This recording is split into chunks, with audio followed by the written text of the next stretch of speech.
Hello hi ভাই ছিল রাম নাম বলো তো। আমি এখন আমার সামনে একটা দিদি দাঁড়িয়ে আছে। দিদি ফাইনালি অন্নপূর্ণার টাকা পেয়ে গেল, অন্নপূর্ণা ভান্ডারের টাকা। এই যে দিদি সামনে দেখছেন, হ্যাঁ, কল্যাণী বর্মন। এই যে যে দিদি, আপনি এই যে অন্নপূর্ণা ভান্ডারের যে আমাদের যে সিএম সাহেব বলেছিল যে 3 তারিখে থেকে সকল মা বোন যারা 1500 টাকা পেত, 3 তারিখের থেকে তারা 3000 টাকা পাবে।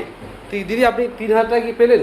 হ্যাঁ। অন্নপূর্ণা ভাড়ার টাকা 3000 টাকা পেলেন? হ্যাঁ। আচ্ছা দিদি, আপনারা কতটা খুশি? ভীষণ খুশি। আচ্ছা, তো সকল মা বোনদের জন্য কি বার্তা দিতে চান আগামী দিনে দিদি? আচ্ছা যাই হোক, আমাদের যে এই যে অগ্নিমিত্রা পাল যে আমাদের মন্ত্রী, তার সম্বন্ধে আপনি কিছু বলবেন? যে আপনাদের জন্য বাস ভাত থেকে শুরু করে, হ্যাঁ, সব ধরনের ফ্রি করে ব্যবস্থা করে দিচ্ছে।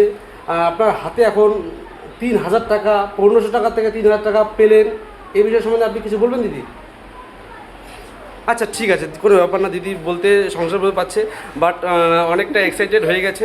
3000 টাকা পেয়ে অন্নপূর্ণা যোজনার টাকা ফাইনালি ক্রেডিট হয়ে গেছে।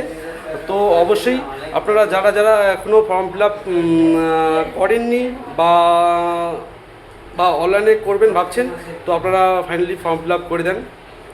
এখানে আমরা ভারতীয় জনতা পার্টি কোনো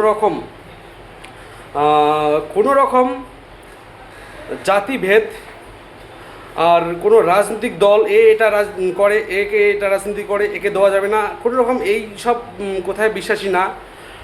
সর্বস্তরের মা বোন এই অন্নপূর্ণা ভান্ডারের ফর্ম ফিল আপ করতে পারে, যদি ওর বয়স সীমাবদ্ধের মধ্যে থাকে, তাহলেই অন্নপূর্ণার ভান্ডারের টাকা সকল মা বোন পেয়ে যাবে।